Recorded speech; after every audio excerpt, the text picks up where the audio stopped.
Hi mga kalangga ko dyan! Welcome back to my video at andito tayo ngayon, magluluto tayo ng bulalo at ito yung mga sangkap natin. Natapos ko na igayat at papakita ko lang sa inyo kung anong mga sangkap ko. Mayroon tayong sigarilyas instead na Baguio beans ang gagamitin natin. May nakita akong sigarilyas, kaya sigarilyas ang ilalagay natin. At may patata tayo. May mais, fresh ito na mais. May zucchini tayo. Ilalagay din natin to kasi paborito ng asawa ko ang zucchini. At andito yung mga spices natin. Okay? Para makita nyo lahat, iusog ko ng konti. Andito yung sibuyas. At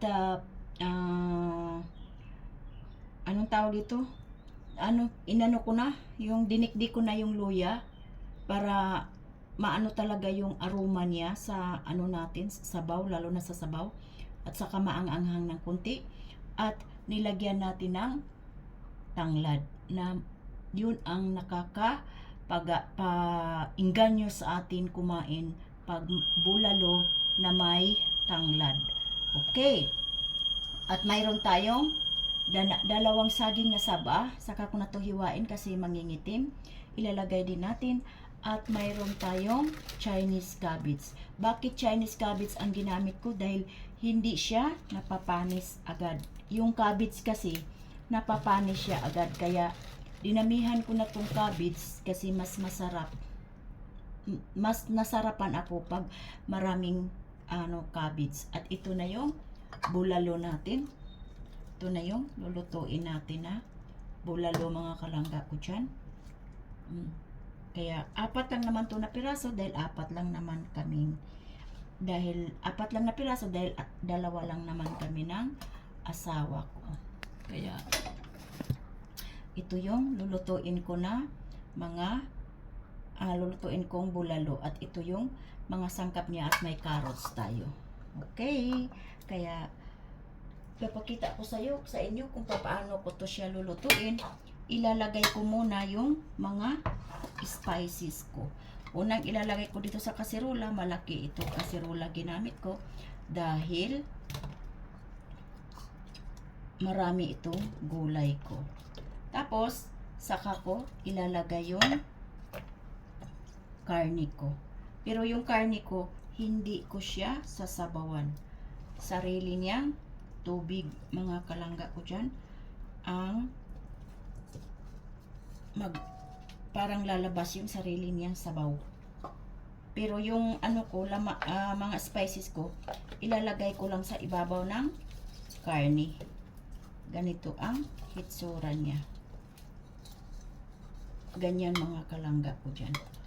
Ganyan ang hitsura niya. Nasa ibabaw ang mga spices para hindi naman siya masusunog. Pero ang ko dito ay yung apoy ay alalay lang para yung sabaw ng ang tubig ng karne ay dahan-dahan din siyang lumabas, para yung dugo ay dahan-dahan din lumabas. Kasi pag diniritso mo siya ng tubig, yung sabaw lalabas yung yung brown.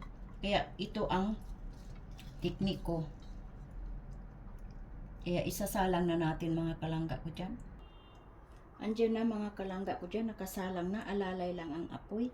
At ito, nagpapainit na ako ng tubig kasi pag wala na yung dugo niya, saka ko siya lalagyan ng mainit na tubig. Hindi ko siya pwedeng lagyan ng malamig. Kailangan talaga mainit din na tubig ang ilalagay mo para yung karne mo ay tuloy-tuloy yung lambot niya. Hindi mo pwedeng lagyan ng malamig na tubig. Kaya ito na siya. Naririnig na ninyo yung sound. O, ganyan na siya kasi yung karne ay yung natin, kasirola natin ay uminit na.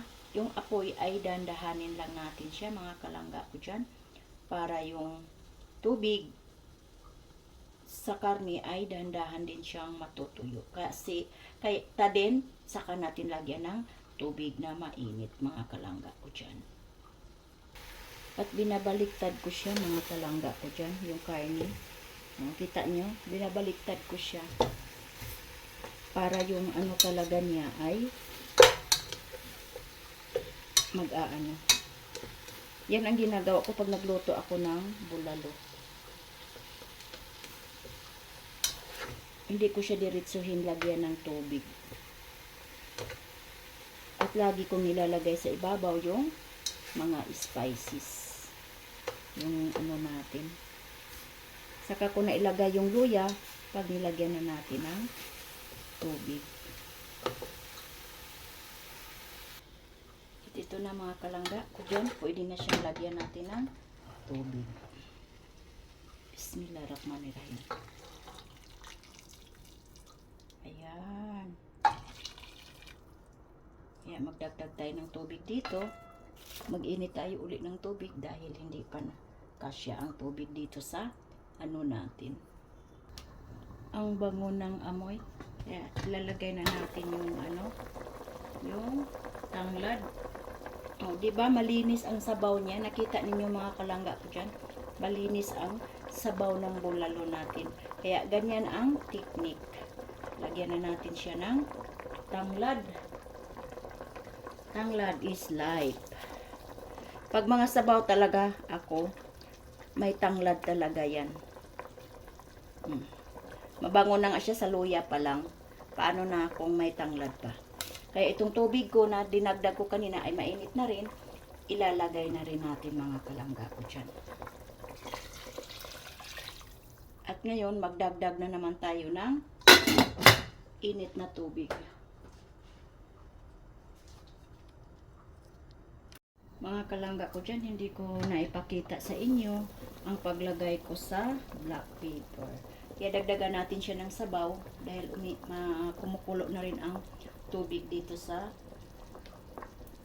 kasirola ko na iniinit ko para tuloy-tuloy yung init ng tubig doon sa karne. Okay, tama lang muna yan. Kaya lalagyan natin siya ng asin. Ang gagamitin nating asin mga kalangga ko dyan ay rock salt. Rock salt.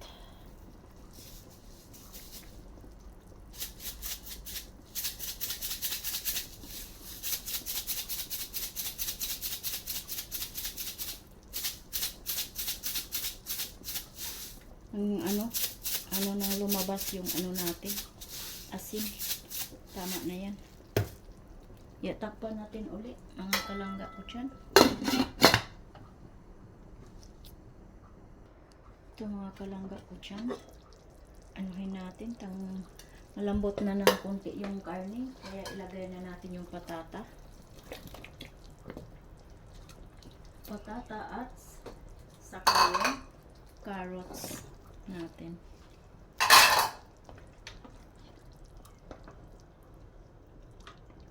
Nilagyan ko na to siya ng asin. At tama naman yung timpla. At hintay na lang natin maluto yung patata at saka carrot. Saka natin isusunod yung saging, zucchini, mais, sigarilyas at ang Chinese cabbage. Dito sa kabila ay yung talagang mga buto lang siya, yung buto-buto. Kasi gusto niya yung mga litid lang ang kakainin niya. Kaya nilalaga din natin hanggang lumambot. Nilagyan din natin siya ng luya, sibuyas. Kaya dyan lang siya. Hintayin natin na lumambot din ito at saka yung gulay natin. Okay na siya mga kalangga ko dyan. Okay na yung patata sa carrots. Lagay na natin yung mais natin.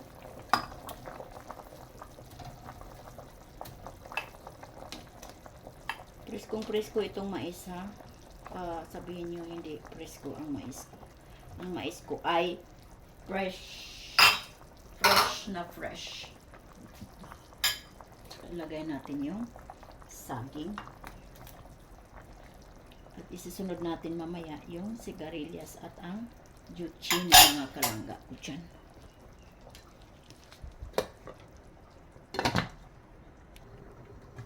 Mga kalangga ko dyan, sunod natin ang zucchini natin.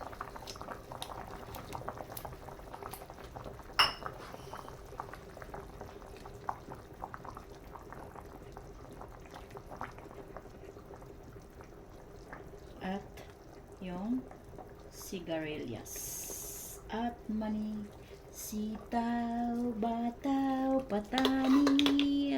O, diba?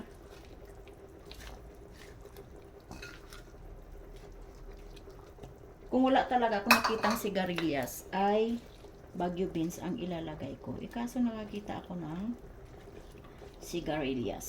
O, diba? Bongga. Itong sigarilyas na to ay galing din siya ng India.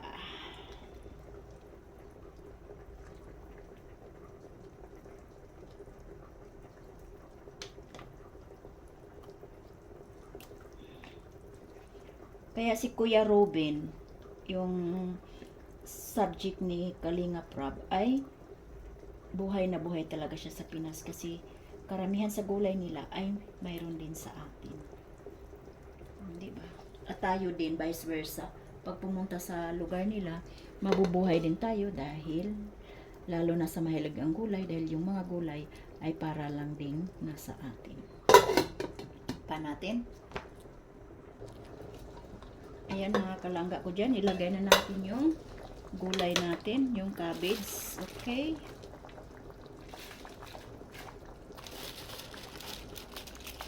Yung cabbage, Chinese cabbage. Chinese cabbage. Ilalagay na natin. Mga kalangga ko dyan. Mas gusto ko ito kaysa yung normal na cabbage.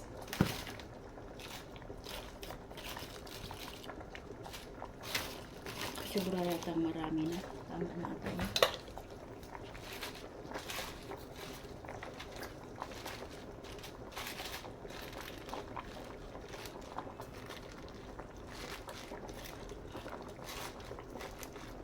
Kunting lang, diin. Yung maanuhan siya ng sabaw.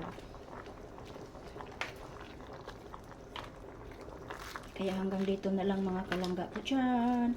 Huwag niyong kalimutan. Suportahan si Kuya Bal, Santos Matubang, Kalinga Prab, at Edna Vlog. At huwag tayong mag-skip ng ads sa mga video nila mga kalangga ko dyan. At ang Team Organic, Malo de los Santos, Maria Ligaspi Vlogs, Selena Barbosa Official, Sil TV PH, Banat Bagsik, Erma Galo Mix Vlog, Edna Boyza Mix Vlog, Rockbeats Mix Vlog, at ang inyong kabady sa tuwing gabi, Hayat Mix Vlog. Bye-bye! At hanggang dito na lang mga kalangga ko dyan. At ingat and God bless lagi. At laging mag-iingat.